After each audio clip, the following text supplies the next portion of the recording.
Last வீடியோவில் neck pain prevent பண்ணுறதுக்காக நெக்குக்கு என்னென்ன எக்ஸசைஸ் பண்ணணும்னு பார்த்தோம். இப்போ பேக் பெயின் ப்ரிவென்ட் பண்ணுறதுக்காக பேக்குக்கு என்னென்ன எக்ஸசைஸ் பண்ணுறது பார்க்கலாம். அதில் ஃபர்ஸ்ட் எக்ஸசைஸ் வந்து நம்ம சிட்டிங் பொசிஷனில் பண்ணுற மாதிரி பார்த்துக்கலாம். அது எப்படி பண்ணணுங்கிறது, 2 கையும் இப்படி சைடில் வச்சுட்டு மேலே தூக்கிட்டு மெதுவாக ஸ்பைனை ஸ்ட்ரெச் பண்ணணும். இப்படி பண்ணும்போது இங்கே இருக்க சைடு மசில்ஸ் எல்லாமே ஸ்ட்ரெச் ஆகும்.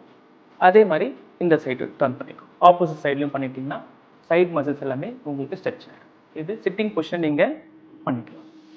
ஸோ பேக் பெயினுக்காக ப்ரிவென்ட் பண்ணுறது செகண்ட் எக்ஸசைஸ் பார்த்துக்கலாம். ஃபர்ஸ்ட் அந்த பேக் பெயினுக்கு இந்த நீ கொண்டு போயிட்டு ஃபுல்லாக செஸ்ட் வரைக்கும் கொண்டு போய் இது பண்ணும்போது பேக் மசில்ஸ் ஸ்ட்ரெச் ஆகும். இப்போது பேக் பெயினுக்கான தேர்ட் எக்ஸசைஸ் பார்த்துக்கலாம். அதுக்கு இந்த காலை நம்ம கிராஸ் பண்ணிக்கணும்.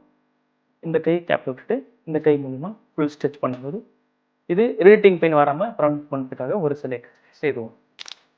3வது எக்ஸசைஸ் பார்த்தீங்கன்னா, இந்த கால் நீட்டிட்டு ஒரு கால் ஆப்போசிட்டில் வச்சுட்டு நீங்கள் ஃபுல்லாக இந்த கை சைடில் வச்சுட்டு நல்லா ஸ்ட்ரெச் பண்ணும்போது சைடு மசில்ஸ் உங்களுக்கு நல்லாவே ஸ்ட்ரெச் ஆகும். அதே மாதிரி நீங்கள் ஆப்போசிட் சைடையும் பண்ணுங்க. ஓகேங்களா? இப்போ பேக் பெயினுக்கு லாஸ்ட் 5வது எக்ஸசைஸ் பார்த்துக்கலாம். அதுக்கு இந்த மாதிரி பொசிஷனில் வந்துட்டு கை ஃபார்வர்ட் வச்சுட்டு ஸ்பைன் ஃபுல்லாக நீங்கள் பேக் கொண்டு போகணும்.